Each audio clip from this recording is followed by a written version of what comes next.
Welcome back, everyone. All right, so for the most part, we're done this course, but there is a couple things that I do want to talk about. And the first thing is that I want to talk a little bit about JavaScript. Now, I have a 1-hour JavaScript course, and if you're into JavaScript, I highly recommend taking it. JavaScript, if you know how to program in JavaScript and you know how to do it well, you can forever be in a job because there's just so much opportunity. People ask me to do it all the time. However, I don't have time for it. But for the most part, if you're into JavaScript, I would highly recommend that you go ahead and learn it. Now, what is JavaScript? So there is a script tag, okay?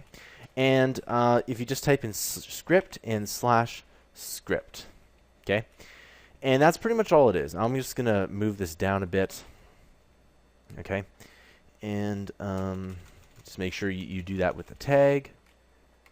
So there we go.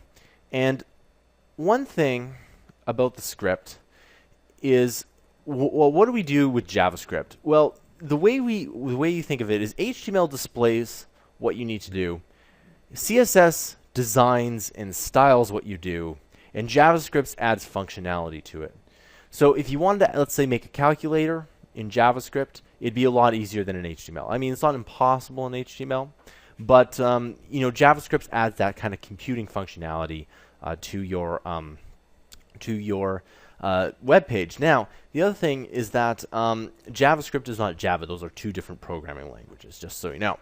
Okay, so the one thing that you can do is that in this JavaScript you can call this button here, but I'm just going to show you a couple of things. So I'm going to call this alert, and I'm just going to say pop. Now this is like your simple JavaScript, and I might as well show you some of this here. Now if you go ahead and push run with JS, you'll see that it comes up with a simple pop here. Now this script tag is a mini area where you can put in JavaScript, and it actually is kind of cool.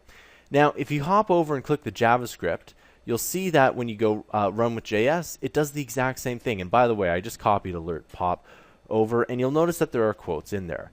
So, again, the way this HTML works is that you can set up JavaScript within your HTML